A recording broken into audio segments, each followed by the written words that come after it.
Hello भाई। Guys, how are you? Harsh भैया। नहीं, मैं नहीं हूँ। नहीं, यूट्यूब पे डल जाए कोई ये दिक्कत नहीं। जो हंस रही है दुनिया। भैया आप कैमरे में आ सकते हो अभी, हम्म, कोई दिक्कत तो नहीं। कैमरा मुझ में आ सकता है? क्या बातें कर रहा है? कल जो बदलेगी। करिए मारेंगे ताली। So hello and welcome back to Sheryians Coding School guys. और आज अपन लेके आए हैं विप्रो के क्वेश्चंस। तो अगर आपने इससे पिछली वीडियो नहीं देखी, उसमें अपन लोगों ने एसेंचर्स के कुछ क्वेश्चन को सॉल्व किया था, और इसमें अपन विप्रो के करने वाले हैं। अब ये क्वेश्चंस कौन से होने वाले हैं? जो लास्ट प्रीवियस 2 to 3 ईयर्स में जितने भी कैंपस प्लेसमेंट में लोग हैं, कॉलेजेस में जो कंपनी आती है विप्रो, वो जो पूछे जाते हैं सवाल, उनमें से हमने कुछ इकट्ठे करे हैं और एक लेवल सेट बताएंगे किस टाइप से आपको प्रिपरेशन करनी चाहिए।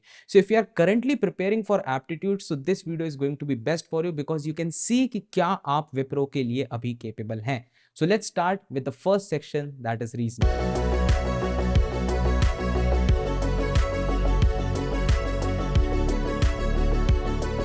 तो रीजनिंग सेक्शन में जो फर्स्ट क्वेश्चन था विप्रो का, that was read the information given below and answer the question that follows by choosing the most appropriate। ये तो नॉर्मल चीज है। So as I can see, यहाँ पे जैसे ही मेरे को दिखता है standing outside north south east west 15 metre walking, this is a question of directions. ठीक है, तो direction is a chapter that is usually asked in reasoning section, और काफी सारे एग्जाम्स मुझे, तो उसको अपने को बिल्कुल सॉल्व करना ही है। Manish is standing outside is office facing north. चलो ठीक है भाई, ये लो भाई, मैंने बोल दिया नॉर्थ यहाँ है, साउथ यहाँ है, वेस्ट यहाँ है और ईस्ट यहाँ है। मुझे तो सबसे पहले ये चीज समझ नहीं आती, इनको क्यों इधर उधर भगाना है अपन को। Manish is standing outside is office facing north, तो चलो भाई ठीक है, वो नॉर्थ फेस कर रहा है। ही वॉक्स 15 मीटर टू द राइट। तो अब देखो, वो फेस तो नॉर्थ कर रहा है, लेकिन वो राइट मुड़ के 15 मीटर वॉक कर रहा है। तो लेट्स से यहाँ से अगर वो सीधा इस साइड फेस कर रहा है, so what is is right, ये वाला राइट डायरेक्शन हो गया। और यहाँ पे उसने कितने मीटर वॉक किया है? 15 मीटर। अब अपने को बोला गया नेक्स्ट इन्फॉर्मेशन जो गिवन है, ये मैं एरो हटा देता हूँ because he still walking. Then he turns to his left and walks for 23 metre. बहुत ही सिंपली उसने क्या किया, उसने एक लेफ्ट टर्न ली। तो अब देखो, अगर वो इधर इधर फेस कर रहा है, तो व्हाट इज दिस लेफ्ट, ऊपर साइड इसका लेफ्ट हो जाएगा। तो लेफ्ट वॉक करा कितना? 23 मीटर। चलो भाई, यहाँ से लेके यहाँ तक का मैंने 23 मीटर खींच दिया। Then he turns to his right and walks for 6 metre. Right मुड़ा और वो कितना गया? 6 मीटर गया। आई होप ये चीज समझ आ रही है, 23 metre and 6 metre. Then he turns to his right, again वो एक और राइट लिया and walks for 43 metre. Now अब देखो, अगर वो राइट ले रहा है तो राइट मतलब नीचे साइड जाएगा, और नीचे साइड कितना जा रहा है? 43 मीटर। लेट्स से मैंने यहाँ पे बना दिया 43 मीटर। लेकिन यहाँ पे अब आपको एक चीज समझनी पड़ेगी, नोटिस में ये लेना पड़ेगा, अगर आप नीचे राइट में सीधे लेके जा रहे हो, तो ये जो एक यहाँ पे इमेजिनरी लाइन बन रही है, दिस इज ऑफ 23 मीटर, तो ये वाला पोर्शन भी 23 मीटर हो जाएगा। और साथ ही जो नीचे का पोर्शन है, this will be 20 metre, because 23 plus 20 is equals to 43 metre. That's it. अब what is the distance he will take to walk if he follow a straight line path from his office to his home? बहुत ही simple भाई, अपने को इसके घर पे पहुंचाना है इसको, और ये यहाँ पे खड़ा है। अब अपन से बोल रहे हैं ये वाले पाथ को छोड़ो, अगर वो स्ट्रेट लाइन में आता, मतलब ये पैरेलल लाइन में चले जाता, तो अब आप बताओ कितना डिस्टेंस लगता। तो this is a question of right angle triangle, और इसमें आपको पहले इसका टोटल डिस्टेंस देखना पड़ेगा। So this distance from here to here, what is the distance? 15 plus 6 metre, that is 21 metre distance from here to here. And this metre, ये तो अपने को पता ही है कितना डिस्टेंस है, दिस इज 20 मीटर। एंड आपको बस ये वाला डिस्टेंस निकालना है। And this is a right angle triangle, तो पाइथागोरस थ्योरम लग ही सकती है। लेट्स से पाइथागोरस थ्योरम लगाते हैं। 21 स्क्वायर प्लस 20 का स्क्वायर इक्वल्स टू सी का square. So 20 square is obviously 400, and अगर मैं 21 स्क्वायर की बात करूं तो 400 इज ऑब्वियसली 441। ठीक है, और यहाँ पे अगर मैं देखूँ सी का स्क्वायर, तो 441 प्लस 400 इज इक्वल्स टू 841। और 841 को अगर मैं अंडर रूट लेके जाता हूँ, अंडर रूट क्योंकि सी का स्क्वायर था, it is 29 metre. So this is the answer to this first question. और अगर आप लोगों ने ये चीज पहले ही सॉल्व कर ली थी, सो इट्स ग्रेट। और मैं एक और सजेशन दूंगा, क्वेश्चन जैसे ही मैं नेक्स्ट क्वेश्चन पे मूव करता हूँ, तो वहाँ पे एक बार वीडियो को पॉज करो और देखो क्या वो क्वेश्चन खुद से सॉल्व कर पा रहे हो, और अगर कर पा रहे हो so you are going good. ठीक है, चलो नेक्स्ट वीडियो पे अपन मूव करते हैं, not video question. So next question जो विप्रो में पूछे जाते हैं यूजुअली, और ये आया भी है, and that is about obviously syllogism. तो सिलॉजिज्म तो एक बहुत बड़ा रोल प्ले करता है। मैंने लास्ट टाइम एसेंचर में भी यही चीज बताई थी, syllogism takes a great load, काफी ज्यादा क्वेश्चंस आते हैं उससे। तो स्टेटमेंट है सम नंबर्स आर डिजिट्स, ठीक है भैया, लो नंबर्स बता दिए और उनको क्या बोल दिया, some numbers are digit, all digits are alphabet, बहुत ही सिंपल डायग्राम बना, ऑल डिजिट्स आर अल्फाबेट। अब इसमें कोई भी अपने को रैंडम स्टेटमेंट्स नहीं दिए, सीधे ऑप्शंस दे दिए। Some digits are not alphabet, some digits are not alphabet, देखो सारे के सारे डिजिट्स ही अल्फाबेट है तो सम डिजिट ये तो भाई हो ही नहीं सकता, ठीक है। Some digits are alphabet, some digits are alphabet, ये बिल्कुल सही है, क्यों, क्योंकि देखो कुछ ना पूरे ही डिजिट जब अल्फाबेट है तो सम तो होगा ही होगा। अब मेरे को दिख रहा है जब बी ऑप्शन ही मेरा सही हो चुका है तो नीचे के सी और डी तो देखो सही हो नहीं सकते, तो डायरेक्टली अपन को इस पर टाइम बचाते हुए बी को टिक कर देना। लेकिन अगर आपको लग रहा है कि भैया क्या पता आगे भी कोई सही है तो देख लो, चेक कर लो। Some alphabets are not number, some alphabets are not number, देखो दिस इज अ पॉसिबिलिटी, भाई डायग्राम ऐसा भी तो बन सकता है, नंबर, डिजिट्स एंड अल्फाबेट्स, देख लो दोनों स्टेटमेंट्स फॉलो होंगे अब भी। तो ये अपन बोल नहीं सकते this is not a completely true statement, this is a possibility, ठीक है। ऑल नंबर्स आर अल्फाबेट, सारे के सारे नंबर अल्फाबेट है, देखो this is again a possibility, इधर सी और डी अपन मान सकते थे, लेकिन स्टिल अब यहाँ पे तो ऑप्शन में अपन को एक ही दे के रखा है बी, जो बिल्कुल कंप्लीटली ट्रू है, that's why B is the answer, ठीक है। चलो नेक्स्ट क्वेश्चन देखते हैं विप्रो में क्या पूछा जाता है। नेक्स्ट क्वेश्चन इज थोड़ा सा टिपिकली इसको अपन कंफ्यूजिंग क्वेश्चन बोलते हैं, बिकॉज इसमें अपने को एक स्टेटमेंट दिया रहता है और उस स्टेटमेंट को अपने को ट्रू प्रूफ करना है, और कैसे ट्रू प्रूफ करना है, नीचे दिए गए कुछ और स्टेटमेंट्स के बेसिस पे, मतलब you have to decide whether the data provided in the statement are sufficient to answer the question, मतलब these are the two statements, और अगर इन दोनों स्टेटमेंट्स में जो भी डेटा दिया है क्या वो सफिशिएंट है ये वाले क्वेश्चन को आंसर करने के लिए, what is the position of R with respect to P. तो देखते हैं, मतलब मेरे को ये जानना है कि भाई जो आर की पोजीशन है वो पी के रिस्पेक्ट में क्या है। अब होता क्या है ना, ये वाले क्वेश्चंस पता है क्यों देते हैं, these are somewhat called as time consuming questions, ठीक है, और दैट्स वाई ये थोड़ा बहुत पूछे जाते हैं इस टाइप से।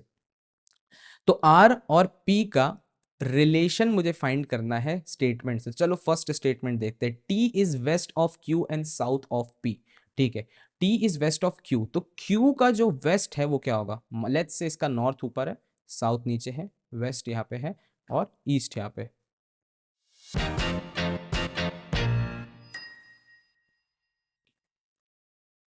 तो अब अपने को ये बता दिया गया है T is west of Q, तो क्यू के अगर मैं वेस्ट में जाऊंगा तो कौन आ जाएगा, टी आ जाएगा, ठीक है। एंड साउथ ऑफ पी, जो जो टी है वो पी के साउथ में, ठीक है, T is west of Q and south of P, तो मतलब साउथ ऑफ पी ये हो जाएगा पी, और पी का ये हो जाएगा अपना, सॉरी सॉरी पी ऊपर होगा ऑब्वियसली, साउथ ऑफ पी है तो अपन को पी को यहाँ पे रखना पड़ेगा। देखो अब अगर मैं फर्स्ट स्टेटमेंट पे देखूं, मेरे को आर और पी का कुछ रिलेशन चाहिए था, लेकिन भाई मेरे पास सिर्फ और सिर्फ पी है, आर तो है ही नहीं, तो ये मैं गारंटी दे सकता हूं only statement one is not sufficient. अब देखते हैं भाई क्या स्टेटमेंट टू के आने के बाद अपन लोग क्या सफिशियंसी निकाल सकते हैं। R is south of Q, ठीक है, जो आर है वो क्यू के साउथ में है, बढ़िया, and south west of S, and south west of S, ठीक है। अब देखो एस का कोई मतलब नहीं है, लेकिन मुझे पता है पी और क्यू के बेसिस पे इनका एक डायरेक्शन निकल गया है, दैट इज साउथ, एंड यहाँ पे क्या हो जाएगा, यहाँ पे आ जाएगा ईस्ट, तो साउथ ईस्ट। तो मेरे को दिख रहा है कि भाई स्टेटमेंट वन और स्टेटमेंट टू दोनों को यूज करना पड़ेगा, तब कहीं जाके मुझे पी और आर के बीच में कनेक्शन फाइंड होगा। So both one and two are sufficient together, that's it, ठीक है। चलो अब भाई अपन नेक्स्ट क्वेश्चन पे मूव करते हैं, and next question is select the letter cluster that can replace the question mark in the following series. This is one of the most easiest question. जब भी लेटर क्लस्टर्स होते हैं ना, ये मेरे को बहुत खुश कर देते हैं, क्योंकि इसमें अपने को स्कोर मिल सकता है, स्कोरिंग, ठीक है। तो स्कोरिंग नंबर्स आते हैं इससे, K L M N, obviously next क्या होगा, ओ, ठीक है, K L M N O P Q, वही लंबा लाइन से चल रहा है, P Q R S T, simple, A B C D E, O T हो गया पहला आंसर, दैट्स इट। चलो अब भाई नेक्स्ट क्वेश्चन पे मूव करते हैं अपने रीजनिंग सेक्शन में, और रीजनिंग सेक्शन में again there is a question of syllogism statement some C R T, मतलब मैं दिखा रहा हूं कि there might be some questions of syllogism जिसमें आपको कंक्लूजन्स भी दिए होंगे, and there might be some question जो पहले किया था जिसमें कंक्लूजन नहीं सीधे ऑप्शंस दिए होंगे। तो sum C R T, simple sum C R T, sum T R R, ठीक है, all R R M, simple, ठीक है। तो अपन को बोल जाता है सम एम आर टी, क्या कुछ एम टी है, यस बिल्कुल है, दिख रहा है मेरे को, थोड़ा बहुत तो ओवरलैप हो गई साथ में।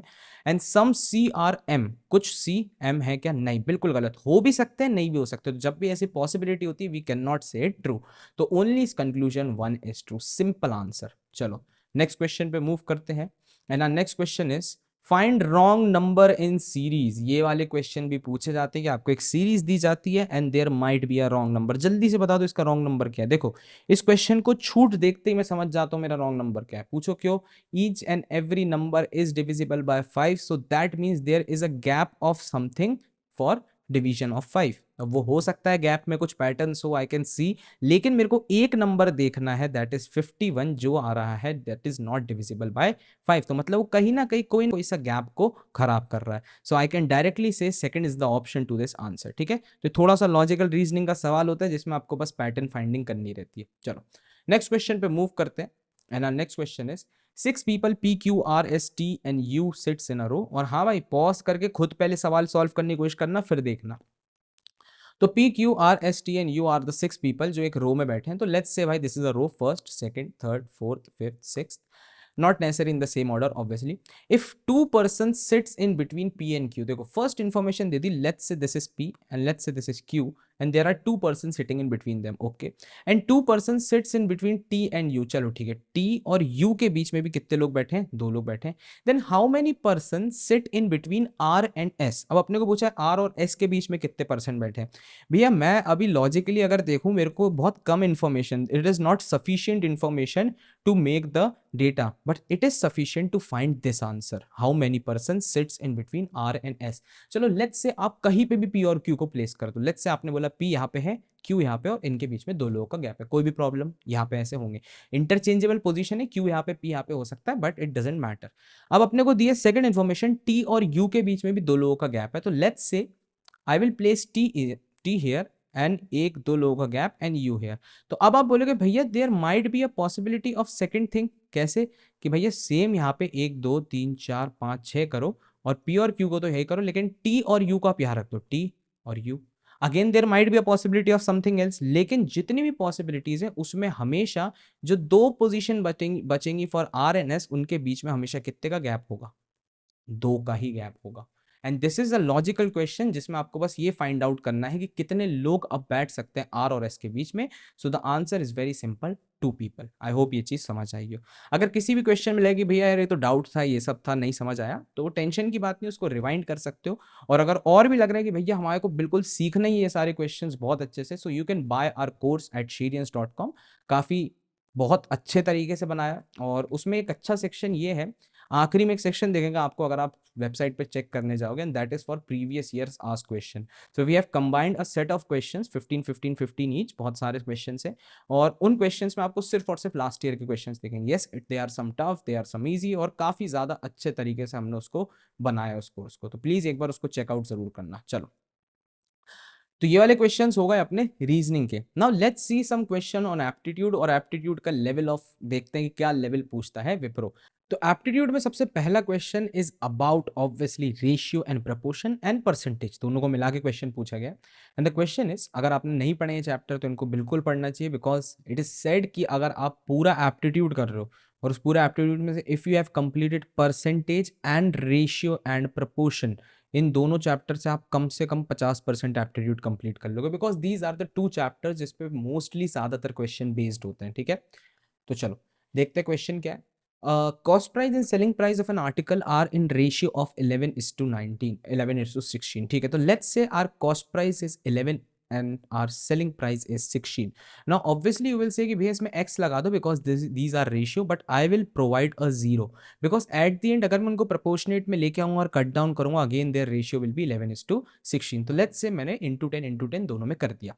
if cost price is increased by 20%, now you have to increase your cost price by 20% and you also have to increase your selling price by 20%। तो भैया जो into 10 करा तो उससे कोई फर्क तो नहीं पड़ेगा? कोई फर्क नहीं पड़ेगा, क्योंकि अगर 20-20% दोनों में आप इंक्रीज कर दो चाहे कोई भी वैल्यू हो, वो अगेन कट डाउन होके 11:16 में आ जाएगा। ठीक है, तो अब आपने दोनों में 20-20% इंक्रीज किया। अच्छा बताओ 110 का 20% कितना होता है? 110 का 10% होता है 11 रुपए, तो 20% कितना होगा?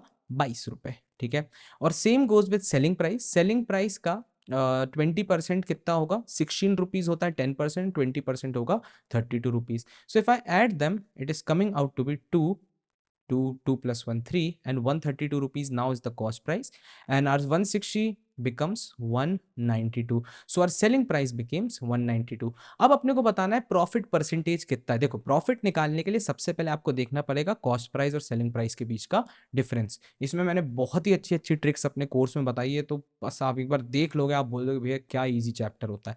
तो 132 और 192 के बीच का डिफरेंस इज रियली सिंपल, और डिफरेंस कैसे देखा जाता है, इसमें माइनस कर दो सिंपल, तो it is coming out to be 60. Now what we have to do is, मेरे को देखना है प्रॉफिट कितना परसेंटेज बना रहा है। So what we have to do, we have to compare this profit 60 with our cost price, and there is a trick called comparison trick, वो भी कोर्स में बताई गई है। And that comparison trick is, if you want to compare 60 with 132, you can directly write 60 divide by 132 into 100, that's it. और जैसे इसको solve करोगे आपका आंसर आ जाएगा। अगर इसको सॉल्व करते हैं तो इसका आंसर कुछ तो आएगा, जल्दी से कर लेते हैं। टू से कट डाउन कर देते हैं। टू से यहाँ से नहीं करूँगा तो मैं इससे कर दूंगा। 2 6 12, 2 3 6, ओ सॉरी 2 6 12 अगेन। तो 66 नीचे आया, यहाँ पे आया 50। नाउ 6 से कट डाउन करूँगा, 6 10, यहाँ पे हो जाएगा 6 1 1 11। So it is 500 divided by 11, and 11 4s are 44, and here comes 6 and 11 5s are 55. So 45 point कुछ आएगा, और अगर मैं ऑप्शंस को देखूंगा एक ही ऑप्शन दिख रहा है 45.45. So this is how you solve this question. I don't think it was a tough question, but still बहुत से लोगों के टफ लग सकता है if they haven't prepared for these kinds of question. चलो अगला वाला देखते हैं। In an office there are 108 tables and 132 chairs. If 1/6 of the table and 1/4 of the chair are broken. Now this question doesn't belong to any chapter, but these are somewhat called, you can ratio से है क्योंकि इसमें upon में फ्रैक्शनेट values दी हैं, लेकिन still ये बोलते हैं रैंडम क्वेश्चंस। रैंडम क्वेश्चन मतलब थोड़ा बहुत आपको बस ब्रेन लगाना है एप्टीट्यूड में और थोड़ा बहुत कैलकुलेशन करनी है। तो आपको ये बोला जा रहा है कि आपके पास जो 108 टेबल्स हैं उसमें से 1/6 of the table and 1/4 of the chairs are broken, and 132 chairs हैं, इसमें से 1/6 ब्रोकन है। तो 1/6 कितना होगा, ऑब्वियसली इसको अपन कट डाउन कर देते हैं। 6 1 6, यहाँ पे आ जाएगा 4, और यहाँ पे कितना आ जाएगा 6 6 36 6 8 48 18। सो 18 चेयर्स आर ब्रोकन, और अगर 18 चेयर ब्रोकन से तो बची कितनी 90 चेयर आर वेल इंटैक्ट, कोई दिक्कत नहीं है चेयर्स में। अब 132 में से 1/4 चेयर आर ब्रेकन, ठीक है। तो 1/4 मतलब कितना हो जाएगा, यहाँ पे जाएगा 4 4 4 3 12, और यहाँ पे आ जाएगा 4 3 12। 33 chairs are broken, and if there are 33 chairs broken तो 99 आर बिल्कुल सही है। तो 90 tables are all right and 90 chairs are right. अब अपन से पूछा जा रहा है how many people can work in the office if each person require 1 table and 1 chair. Obviously there are only 90 people who can work, और हाँ ये बोल सकते हैं कि 9 चेयर्स अपनी वेस्ट चली जाएंगी because there is a no pair of table with it. तो 90 obviously is the answer. So second option. तो काफी ज्यादा सिंपल था ये वाला क्वेश्चन भी। देखते हैं विप्रो में और क्या क्या पूछा आता है। तो विप्रो में एक और बहुत अच्छा इंपॉर्टेंट चैप्टर है, that is what, probability and permutation combination, दोनों को साथ में लेके चलते हैं। तो अपने को लिखा है 2 cards are drawn successively without replacement from a well shuffled pack of 52 cards. देखो यहाँ पे ध्यान से देखना, दिस इज 2, आपने एक नहीं कितनी बार निकाला है, पहले एक निकाला और फिर दूसरा निकाला। The probability of drawing 2 aces are, now if you don't know in a pack of 52 card there are total 4 aces. इक्के होते हैं ना, और इक्के किसके होंगे 4 एसेस में, एक दिल का होगा, एक अपने क्लब्स का होगा, एक स्पेड्स का होगा, एक डायमंड का होगा, एक और एक हार्ट का हो जाएगा, ठीक है। तो अपन से पूछा जा रहा है क्या प्रोबेबिलिटी होगी आप जब 4 एसेस की निकालने की, और उसमें से 2 आपको निकालने, ठीक है। तो अब यहाँ पे प्रोबेबिलिटी का फॉर्मूला बोलता है total number of true outcome divided by total outcome. तो देखो ट्रू आउटकम क्या हो सकते हैं कि भाई मैंने पहली बार में एक पत्ता निकाला, वो आ गया मेरा इक्का, ठीक है। फिर मैंने दूसरी बार एक और पत्ता निकाला, वो भी मेरा क्या आ गया, इक्का आ गया, या फिर एस आ गया। तो ये होते हैं अपने ट्रू आउटकम्स, और ये ट्रू आउटकम सिर्फ तब हो सकते हैं जब आपके पास सिर्फ और सिर्फ 4 ऑप्शंस हो, and that is of 4 aces मैं बोल सकता हूं। तो 4 में से अगर मैं कोई से भी 2 सेलेक्ट करूं, हर बार मेरा आउटकम क्या आने वाला है, ट्रू आने वाला है। What is this 4C2? 4C2 is something known as permutation and combination, especially combination. When we have to select something out of 4 random things, या फिर 2 अपने को select करने हैं 4 random में से, so we can use this formula of 4C2. अब यहाँ पे मैं पढ़ाऊंगा नहीं क्योंकि एक अच्छा खासा बड़ा चैप्टर है, बट स्टिल बस समझ लो 4C2 लिखते हैं। And divided by total outcome. Total outcome तो ये हो जाएंगे भाई 52 में से मैं हर बार कोई सा भी निकाल लूँ, तो 2 मेरे को वहां से सिलेक्ट करने हैं। तो अब अगर इसको सॉल्व करने जाऊंगा, it will B 4 into 3 divided by 2 into 1 divided by 52 into 51 divided by 2 into 1. That's 2 into 1 cancelled out. 4 into 3 divided by 52 into 51, that's it. अगर इसको सॉल्व करेंगे 4 and 3 will be cancelled out and the answer will be 1/221। तो इस तरीके से इनको अपन solve कर सकते हैं। एंड अगर प्रोबेबिलिटी पढ़ना है तो पहले परम्यूटेशन कॉम्बिनेशन आना चाहिए, और अगर परम्यूटेशन कॉम्बिनेशन पढ़ना है तो थोड़ा बहुत प्रोबेबिलिटी भी आना चाहिए। मतलब ये these two chapter are interconnected, ठीक है। चलो नेक्स्ट चैप्टर बोल देता हूँ बार बार, नेक्स्ट क्वेश्चन पे मूव करते हैं। And the next question is really interesting one. At what time after 4:10, अच्छा 4 कुछ नहीं, sorry 4 PM is the minute hand clock exactly aligned with the hour hand, ठीक है। तो अपने को बोला जा रहा है 4 बज चुके हैं, 4 बजे के बाद एक ऐसा टाइम बताओ जिसमें अपना मिनट हैंड और आर हैंड एकदम साथ में आ जाएगा। अब देखो, कभी भी इस टाइप के क्वेश्चंस आते हैं ना, तो इसकी एक बहुत सिंपल ट्रिक्स है, और ये मैंने अपने कोर्स में कम से कम ऐसी 4 ट्रिक बता के रखी है जिससे कोई सा भी क्लॉक का क्वेश्चन अपन सॉल्व कर सकते हैं। सो आर सिंपल ट्रिक इज कि जब भी अपन लोग बात कर रहे हैं 4 बजे की, देखो एक क्लॉक कैसी दिखती है, दिस इज अ क्लॉक, और दिस क्लॉक में यहाँ पे 3 होगा, यहाँ पे 9 होगा, यहाँ पे 12 होगा, लिख भी देता हूँ, और यहाँ पे क्या होगा 6 होगा, 3, 9, 12 एंड 6। अब अपन को क्या करना है, इसमें अपने को ये पूछा जा रहा है कि भाई एग्जैक्टली जब 4 बज चुके हैं, तो 4 बजे देखो मिनट हैंड कहाँ पे होगा, यहाँ पे होगा, और आर हैंड कहाँ पे होगा, 4 पे होगा। 4 बजे के बाद एक ऐसा टाइम बताओ जिसमें दोनों के दोनों एक दूसरे को ओवरलैप कर लें और 0 डिग्री का एंगल बने उन दोनों के बीच में। तो अब इस क्वेश्चन को सॉल्व करने के लिए what you have to do is you have to follow a simple trick, और उस ट्रिक को अपन बोलते हैं R12/11 minute. Yes, this is the trick.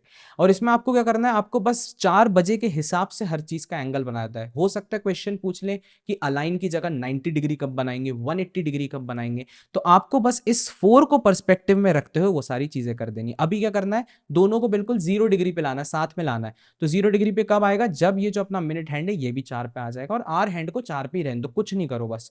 तो अपन बोल सकते हैं 20 मिनट जब होंगे, जब 4 पे मेरा मिनट हैंड आ जाएगा, तब मैं बोल सकता हूँ शायद से हम दोनों के एंगल बिल्कुल 0 डिग्री हो जाएंगे। तो यहाँ पे बस इसमें पुट आउट कर दो। तो आर तो मुझे पता ही है कितना होना चाहिए, 4 होना चाहिए, एंड 12/11, अब मिनट में मैंने कितना बोला, 20 मिनट कर दो इनटू, बस दैट्स इट।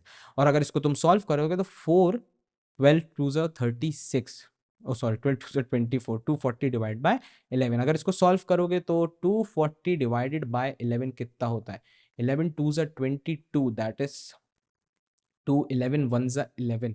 तो यहाँ पे तो मुझे एक चीज दिख रही है, अपॉन में 9 बच रहा है, सो 421। तो यहाँ पे ये ऑप्शन हो सकता है आंसर, या फिर ये वाला ऑप्शन हो सकता है, लेकिन अपने को सेकंड्स भी निकालने, तो यहाँ पे कितना बच रहा है, 421, 9/11। तो ये जो 9/11 है इसको अपन सेकंड्स में कन्वर्ट कर देते हैं। सेकंड्स में कन्वर्ट करने के लिए इंटू 60 कर दो, तो 9/11 इंटू 60 कितना हो जाएगा, इसको अपन कैलकुलेट करते हैं।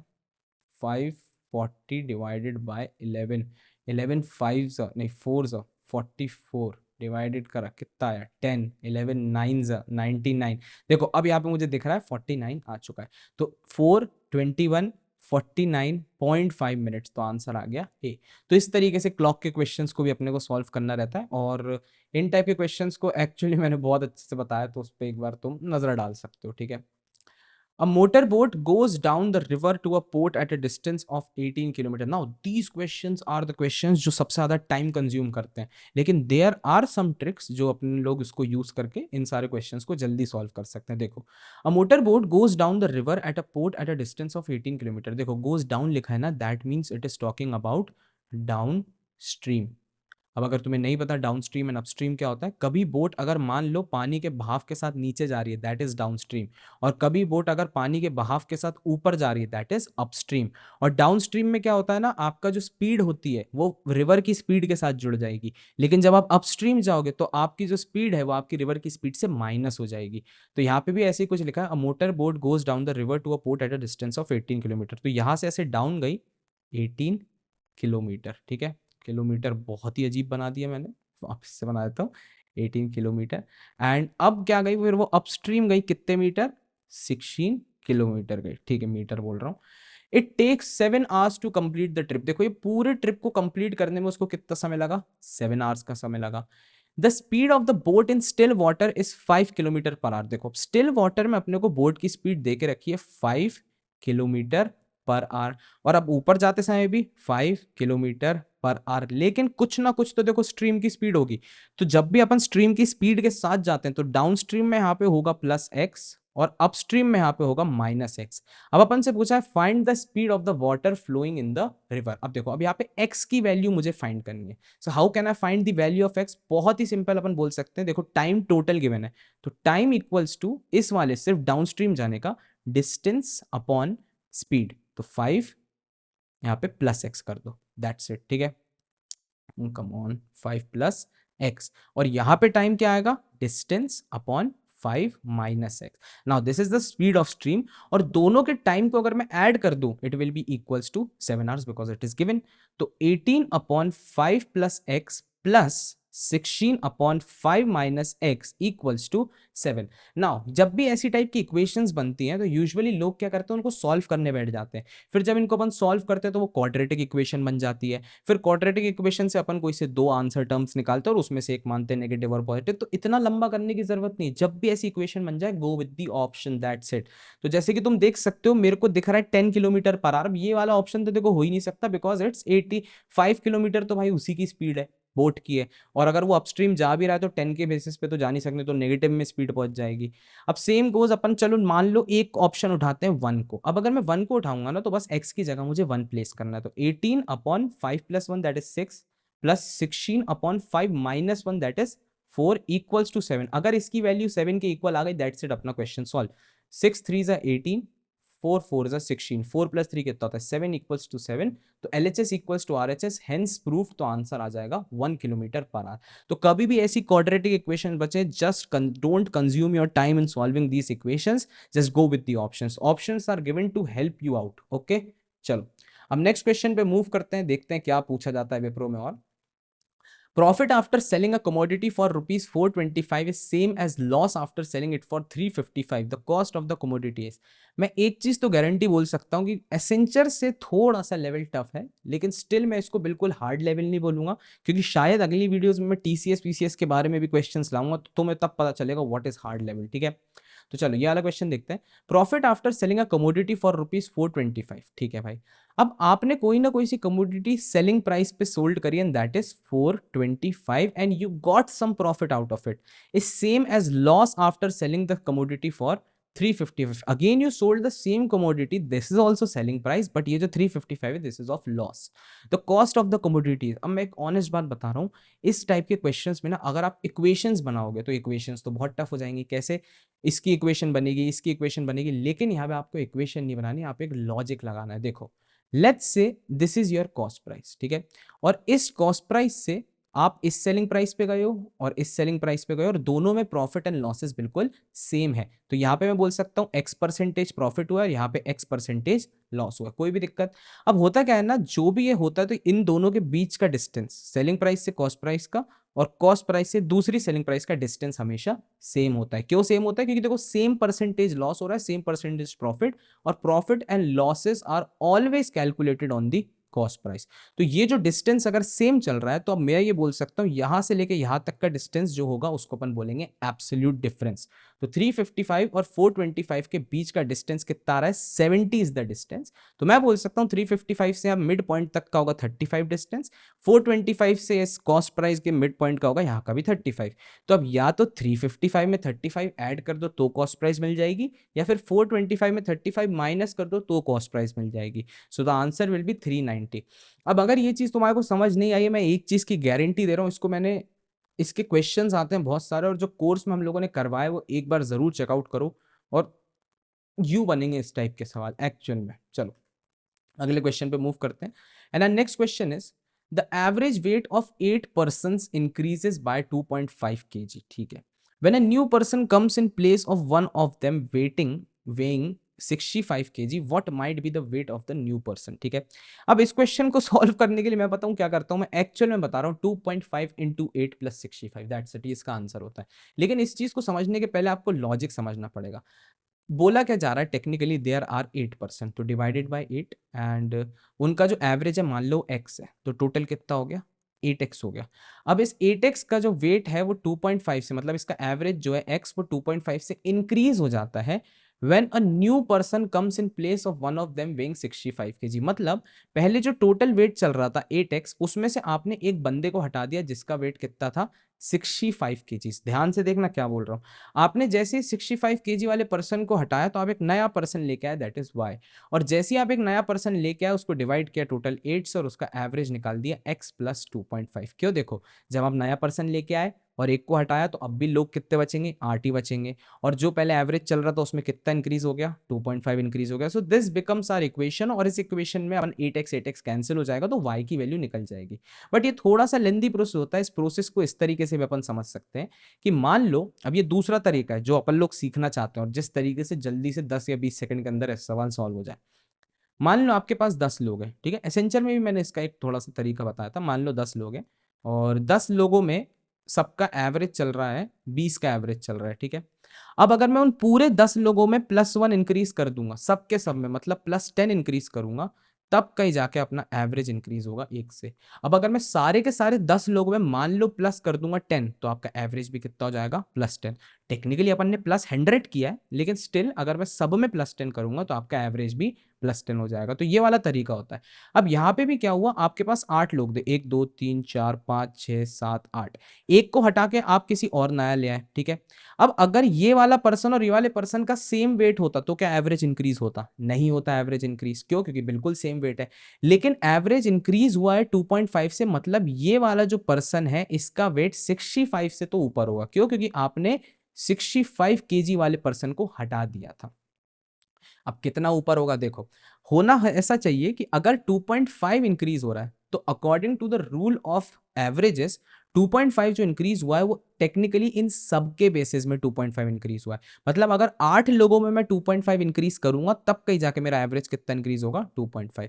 टेक्निकली इस पर्सन की वजह से इंक्रीज हो रहा है, लेकिन स्टिल अगर मैं फॉर्मुला वाइज जाऊं तो हर पर्सन में अगर मैं 2.5 इंक्रीज करूंगा तो 2.5 यहाँ इंक्रीज हो जाएगा। जैसे मैंने अभी बताया था, अगर हर पर्सन में मैं 10 इंक्रीज करूंगा तो एवरेज भी 10 से इंक्रीज होगा। एवरेज 2.5 से इंक्रीज होगा, मतलब सारे 8 के 8 लोगों में 2.5 इंक्रीज कर दो। सो 8 इंटू 2.5, दिस इज 20। तो 20 केजीज का इंक्रीमेंट हुआ है ओवरऑल। अब किसकी वजह से हुआ है? देखो, 65 केजी वाले बंदे को भगा दिया तो अब नया जो बंदा है वो 20 किलो एक्स्ट्रा लेके आया, दैट मीन्स 85 केजीज के साथ नया पर्सन आया है, तो उसका वेट हो गया 85 केजीज।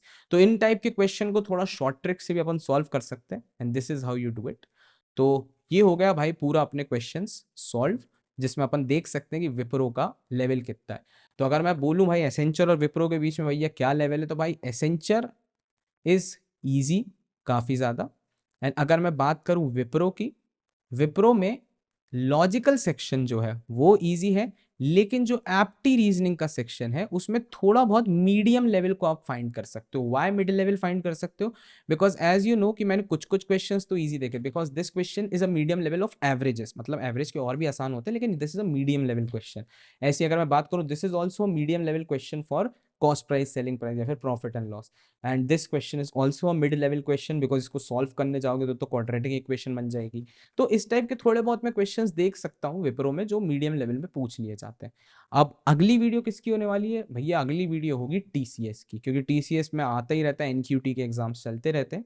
तो लास्ट के 3 या 4 ईयर्स के एनक्यूटी के एग्जाम्स देखेंगे, उसमें से इंपॉर्टेंट क्वेश्चन को देखेंगे और उनका लेवल सेट करेंगे। I can directly say this hard level होगा उसका एप्टीट्यूड का, but we will see it. Okay, तो चलो मिलते हैं नेक्स्ट वीडियो में। तब तक के लिए अगर यहाँ तक देखिए तो एक कमेंट करते जाना, कंप्लीट इट। Bye bye.